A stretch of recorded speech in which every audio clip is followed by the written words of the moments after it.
Bienvenue sur la chaîne Sans frontières. Haïti, une nation reconnue pour sa culture vibrante et son peuple résilient, se trouve au bord du chaos. Un maelstrom de troubles politiques, de violences rampantes des gangs et d'une crise humanitaire dévastatrice a englouti la nation insulaire. L'assassinat du président Jovenel Moïse en 2021 a plongé Haïti dans une incertitude encore plus grande, laissant un vide dans le leadership et exacerbant les tensions existantes. C'est pour la première fois un pays passe plus de 3 ans sans un chef d'État. Des gangs armés ont pris le contrôle de zones clés, terrorisant les citoyens et paralysant les services essentiels. Les enlèvements contre rançon sont devenus monnaie courante, semant la peur et perturbant la vie quotidienne. L'économie déjà fragile a été poussée au bord du gouffre, la pauvreté et le chômage atteignant des niveaux alarmants. La situation humanitaire est tout aussi désastreuse. L'accès aux produits de première nécessité comme les soins de santé, l'eau potable et l'éducation reste un rêve lointain pour beaucoup. Pourtant, les pays voisins ne voulaient pas nous aider à sortir dans ces problèmes. La pandémie de COVID-19 a encore mis à rude épreuve le système de santé déjà débordé, mettant en évidence la vulnérabilité du pays. Malgré tout, la présence de cette épidémie a été un moyen pour détruire tout le pays, mais Dieu nous a protégés. Dans ce contexte de désespoir, une lueur d'espoir émerge venant très loin. Gary Conille, diplomate chevronné et ancien Premier ministre, s'est vu confier la lourde tâche de mener Haïti vers la stabilité et le redressement. Sa nomination au poste de Premier ministre a suscité une lueur d'optimisme au sein d'une population lasse qui aspire au changement. Cependant, les États-Unis ont choisi Gary comme son joueur, non pas comme un aide pour Haïti. Le parcours de Gary Conille vers le leadership a été pavé d'expérience et d'un engagement profond envers le service public. Pourtant, il avait une mission clandestine. Né à Port-au-Prince, le parcours de Conille l'a mené des salles de classe au couloir de la diplomatie internationale. La carrière de Conille a été marquée par un dévouement indéfectible à l'amélioration de la vie des autres. En 2011, Conille est retourné en Haïti pour occuper le poste de Premier ministre, témoignant ainsi de son engagement indéfectible envers son pays natal. Gary Conille prend la tête du pays à un moment charnière de l'histoire d'Haïti. Les défis auxquels il est confronté sont monumentaux et exigent une main ferme, une détermination sans faille et une compréhension approfondie des dynamiques complexes en jeu. Le chemin du redressement est semé d'embûches, chacune plus redoutable que la précédente, parce que les gens découvrent qu'il n'est pas un vrai sauveur pour Haïti. Le rétablissement de l'ordre et de la sécurité est primordial. L'emprise des gangs armés a paralysé le pays, instaurant la peur et entravant le progrès. Conille doit trouver un moyen de désarmer ces groupes, de démanteler leur réseau et de rétablir l'état de droit. Cela nécessitera une approche multidimensionnelle, combinant le dialogue, les programmes sociaux et, si nécessaire, une action décisive contre ceux qui refusent de déposer les armes. Oh, c'est vrai, le pays ne trouvera pas de paix si ces hors-groupes ne reculent pas. Si on veut résoudre le problème dans le pays, il faut demander à corps groupe de laisser le pays pour 3 mois et les Haïtiens résoudra le problème. La relance de l'économie exsangue est une autre tâche colossale.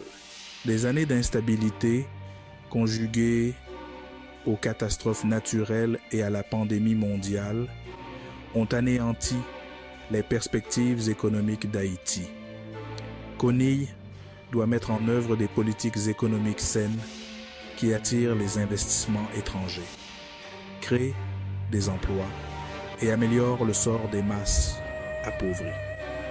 Pour ce faire, il faudra s'attaquer à la corruption, améliorer les infrastructures et créer un environnement propice à une croissance durable. Naviguer dans le paysage politique semé d'embûches ne sera pas moins difficile. La polarisation politique est profondément enracinée en Haïti, ce qui entrave la recherche d'un consensus et freine les progrès. CONIL doit surmonter les divisions, encourager le dialogue et construire un front politique cohérent capable de mettre en œuvre des réformes significatives. Cela nécessitera un engagement indéfectible envers les principes démocratiques, la transparence et la responsabilité. La restauration de l'ordre et de la sécurité est le défi le plus urgent pour l'administration de Gary Conil. Les gangs armés tiennent des communautés en otage, sapant la société haïtienne. Conil doit s'attaquer aux causes profondes: pauvreté, inégalité, manque d'opportunités. À court terme, il doit démanteler les groupes armés et rétablir une force de police fiable. Le succès dépendra du soutien des partenaires internationaux et de leur assistance technique. Les difficultés économiques d'Haïti sont étroitement liées à ses problèmes politiques et sécuritaires. Des années d'instabilité, auxquelles s'ajoute le tremblement de terre dévastateur de 2010 et la pandémie de COVID-19, ont mis l'économie à genoux. La reconstruction et la revitalisation de cette économie brisée sont primordiales pour parvenir à une paix et à une stabilité durable. CONIL est confronté à la lourde tâche d'attirer les investissements étrangers, de stimuler la création d'emplois et de favoriser une croissance économique durable. Pour ce faire, il faudra s'attaquer à des problèmes systémiques tels que la corruption, l'inefficacité bureaucratique et le manque d'infrastructures. Il est crucial de créer un environnement favorable aux entreprises qui encourage l'esprit d'entreprise et l'innovation. Investir dans l'éducation et la santé est tout aussi important. Une main-d'œuvre en bonne santé et instruite est essentielle au développement économique. CONIL doit donner la priorité à l'amélioration de l'accès à des services d'éducation et de santé de qualité afin de donner aux Haïtiens les moyens de réaliser pleinement leur potentiel et de contribuer à la croissance du pays. La promotion du développement durable et de la protection de l'environnement est un autre aspect essentiel du programme économique de CONIL. Haïti est extrêmement vulnérable aux effets du changement climatique, notamment aux ouragans, aux sécheresses et à l'élévation du niveau de la mer. Investir dans les énergies renouvelables, les infrastructures résistantes au climat et les pratiques agricoles durables sera crucial pour la résilience économique à long terme. La voie de la stabilité durable en Haïti passe par le rétablissement d'un gouvernement démocratiquement élu. L'assassinat du président Moïse et le vide politique qui a suivi ont mis en évidence la fragilité des institutions démocratiques d'Haïti.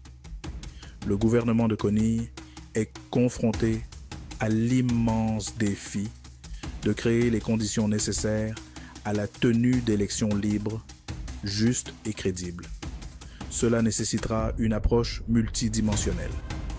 Avant toute chose, la sécurité doit être assurée afin que les électeurs puissent participer au processus électoral sans crainte d'intimidation ou de violence.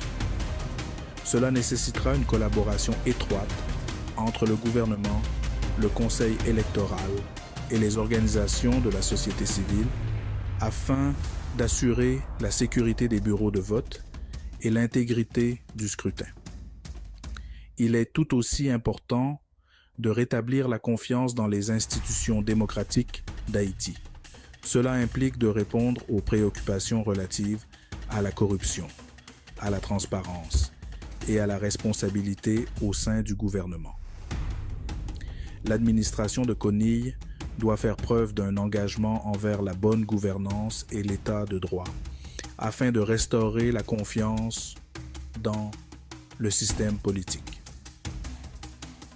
La communauté internationale a un rôle crucial à jouer dans le soutien au processus électoral en Haïti. L'aide financière, l'expertise technique et les missions d'observation électorale seront essentielles pour garantir la crédibilité et la légitimité du scrutin. Alors, nous aimerons savoir pourquoi la communauté internationale n'a jamais venu à l'observation des élections aux États-Unis, mais elle est toujours présente dans les élections en Haïti. La réussite des élections ouvrira la voie à un gouvernement légitime, ayant pour mandat de relever les innombrables défis du pays, mais elle doit faire et réaliser par les Haïtiens et pour les Haïtiens. Merci pour votre assistance. N'oubliez pas de partager, abonner et liker. Merci, à la prochaine.